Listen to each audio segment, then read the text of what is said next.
होता है, लेकिन हमसे धान खरीदा नहीं जा रहा है।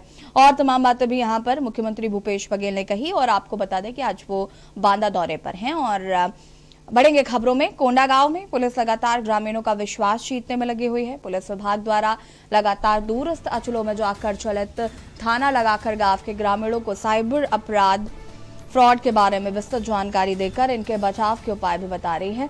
साथ ही समाज में महिलाओं के साथ होने वाले अपराध जैसे दहेज प्रताड़ना, दहेज मृत्यु, घरेलू हिंसा, बाल विवाह, छेड़छाड़ तथा बालिकाओं के साथ होने वाले लैंगिक अपराध के बारे में चर्चा के द्वारा जानकारी दी गई।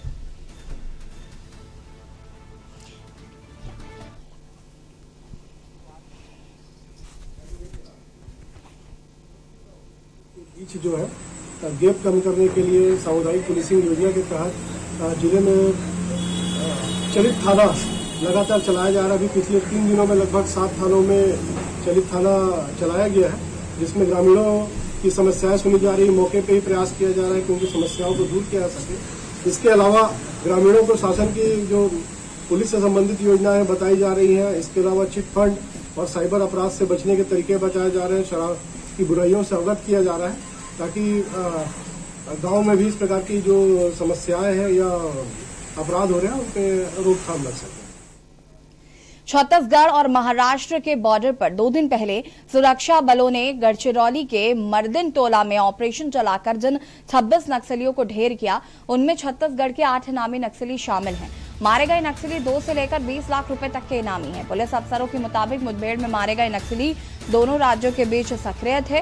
26 नक्सलियों के मुठभेड़ में मारे जाने के बाद छत्तीसगढ़ के राजनांदगांव जिले के मोहला मानपुर, कवर्धा जिले के रेखागार व बस्तर क्षेत्र में सक्रिय नक्सली सहमे हुए हैं।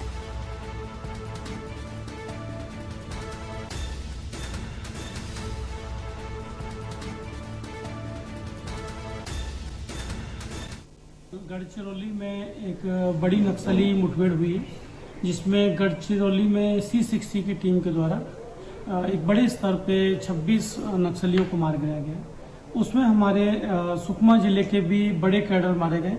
ये एक बहुत ही हमारे लिए भी खुशी की बात है। इसमें लोकेश उर्फ मंगू, जो जगरगुंडा एरिया का है, कंपनी नंबर 4 का कमांडर है, DVCM रैंक है इसका। ये वहाँ से 20 लाख का इनामी था महाराष्ट्र शासन के द्वारा, ये उसमें मारा गया। इसके अलावा अन्य 5 लोग भी हैं उस लिस्ट में, जिसमें मारे जाने वालों में, वो भी हमारे दक्षिण बस्तर क्षेत्र के हैं। इससे एक पॉजिटिविटी ये है कि यहाँ के जो बड़े कैडर है वहाँ पे चाहे कहीं पे भी मारे जाए, कहीं ना कहीं उनका दहशत जो है एरिया से कम होता है। खबर बलरामपुर से है, जहां पर अखिल भारतीय वनवासी कल्याण आश्रम ने बिरसा मुंडा की जयंती मनाई। बता दें कि इस अवसर पर केंद्रीय राज्य मंत्री रेणुका सिंह और बीजेपी के प्रदेश अध्यक्ष विष्णुदेव साय उपस्थित रहे। वहीं सांस्कृतिक कार्यक्रम के माध्यम से वनवासी कल्याण आश्रम के द्वारा शंकरगढ़ के स्थानीय स्टेडियम में कार्यक्रम आयोजित किया गया था। कार्यक्रम के दौरान अपने उद्बोधन में केंद्रीय राज्य मंत्री रेणुका सिंह ने कहा कि बिरसा मुंडा एक जननायक नेता थे और उनके संघर्ष और विचारों को सदैव याद किया जाएगा। मंच के सामने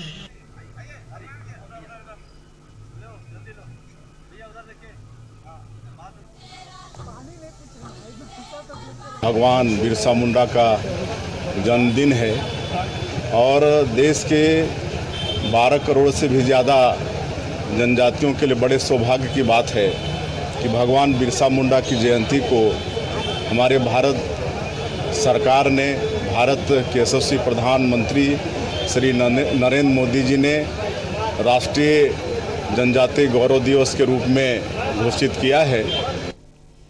दक्षिण बस्तर के दंतेवाड़ा जिले में स्थित प्रसिद्ध गुमरगुंडा आश्रम में दिवाली मिलन समारोह का आयोजन किया गया। इस आयोजन में भारत माता एवं दंतेश्वरी माता के चित्र पर पूजन अर्पण कर कार्यक्रम प्रारंभ किया गया।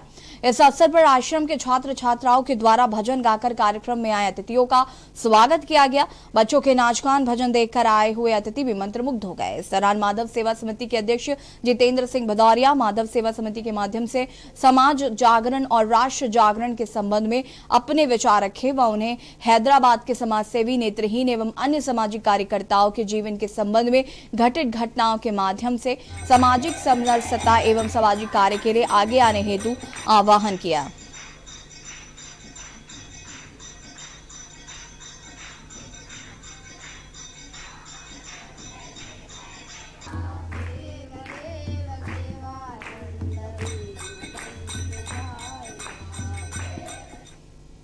मणिपुर राज्य के चूराचंदपुर जिले के ग्राम सियालसी के समीप 13 नवंबर को उग्रवादी हमले में शहीद हुए रायगढ़ के कर्नल विप्लव त्रिपाठी का राजकीय सम्मान के साथ रायगढ़ के मुक्तिधाम में अंतिम संस्कार किया गया। शहीद कर्नल विप्लव त्रिपाठी के साथ हमले में शहीद हुई उनकी धर्मपत्नी अनुजा त्रिपाठी और पुत्र अबीर त्रिपाठी का भी अंतिम संस्कार किया गया। इसके पूर्व शहीद कर्नल विप्लव त्रिपाठी, उनकी धर्मपत्नी अनुजा त्रिपाठी और पुत्र अबीर त्रिपाठी का पार्थिव शरीर वायुसेना के विशेष विमान से दोपहर 12:40 पर रायगढ़ के जिंदल एयरपोर्ट पहुंचा। शहीद के अंतिम दर्शन और उन्हें श्रद्धांजलि देने के लिए जनसैलाब उमड़ पड़ा। एयरपोर्ट से शहीदों के पार्थिव शरीर को फूलों से सजे सेना के वाहन में उनके निवास लाया गया। एयरपोर्ट से घर तक पूरे रास्ते में रायगढ़ वासी शहर के वीर सपूत को पुष्प वर्षा कर श्रद्धांजलि दे रहे थे।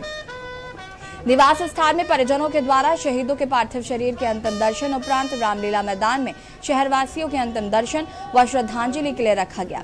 शहीद कर्नल विप्लव त्रिपाठी, उनकी धर्मपत्नी और बेटे को मुख्यमंत्री भूपेश बघेल की ओर से उच्च शिक्षा मंत्री उमेश पटेल ने शहीदों को भावभीनी श्रद्धांजलि दी।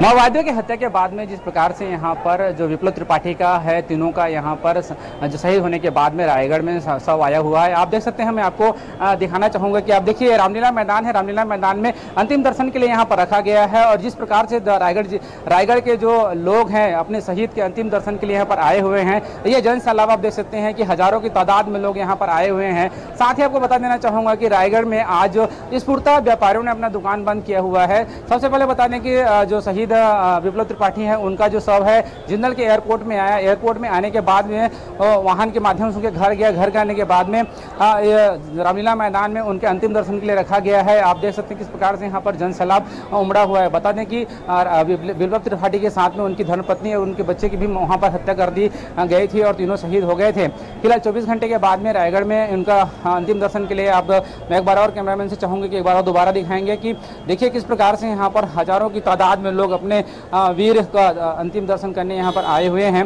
हम आपको यहाँ दिखाना चाहेंगे, देखिए किस प्रकार से लोग यहाँ पर आए हुए हैं। सभी जो पार्टी है, सभी प्रकार के लोग यहाँ पर मौजूद हैं जो अपने जो शहीद है, वीर शहीद है, उसका अंतिम दर्शन यहाँ पर करने के लिए आए हुए हैं। आप देख सकते हैं किस प्रकार से यहाँ पर जो है जनसैलाब सड़ा हुआ है और वह अंतिम सलामी यहाँ पर लिया जा रहा है। आप सर अंतिम सलामी यहाँ पर लिया जा रहा है। देखिए कहीं ना कहीं आपको हम लाइव दिखा रहे हैं। आप देखिए यहाँ पर निश्चित तौर पर ये देखिए उनके जो फौज में जो उनके सहपाठी रहे हैं, जो उनके जो कमांडिंग में रहे हैं, वो यहाँ पर उनका जो अंतिम सलामी यहाँ पर लिया जा रहा है। जनसैलाब यहाँ पर उमड़ा हुआ है। निश्चित तौर पर कह सकते हैं कि कहीं ना कहीं जिस प्रकार से लोगों की भावनाएं उमड़ी हुई हैं अपने शहीद को अंतिम दर्शन के लिए, वह अपने आप में रायगढ़ जिले के लिए अतुलनीय है।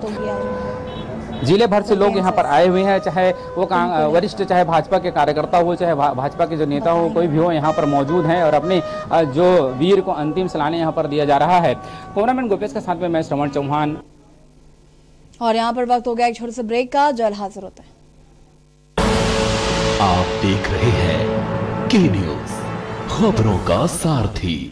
खुदी को आजमाया है तो ये अंदाज आया है, खुदी को आजमाया है तो ये अंदाज आया है। तुम में भी मैं हूं, शुद्ध प्लस पान मसाला।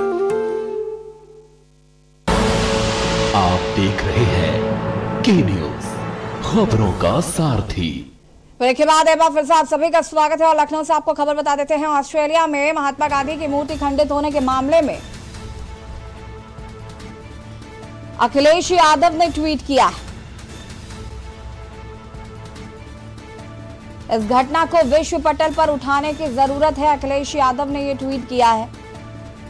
उन्होंने लिखा है कि मूर्ति को खंडित करने की खबर घोर निंदनीय है। भारत द्वारा ऑस्ट्रेलिया को भेंट की गई थी राष्ट्रपिता की प्रतिमा। हमारे देश को इसके लिए विश्व भर में आवाज उठानी चाहिए। भारत की वैश्विक छवि व समस्त भारतीयों पर भी ये प्रहार है। अखिलेश यादव का एक और ट्वीट और जिसमें उन्होंने ऑस्ट्रेलिया में महात्मा गांधी की मूर्ति खंडित करने के लिए इस खबर को काफी निंदनीय बताया और लिखा है कि भारत द्वारा ऑस्ट्रेलिया को भेंट दी गई राष्ट्रपिता महात्मा गांधी जी की मेलबर्न में नव स्थापित मूर्ति को खंडित करने की खबर निंदनीय है। और उसके आगे उन्होंने ट्वीट में लिखा है कि हमारे देश को इसके लिए विश्व भर में आवाज उठानी चाहिए। यह हमारे राष्ट्रपिता के साथ ही भारत की वैश्विक छवि व समस्त भारतीयों पर भी प्रहार है। पंचकुला में राष्ट्रीय कौशल विकास निगम द्वारा आयोजित इंडिया स्किल्स 2021 क्षेत्रीय प्रतियोगिता उत्तर आज इंद्रधनुष सभागार सेक्टर 5 पंचकुला में एक उद्घाटन समारोह के साथ शुरू हुई।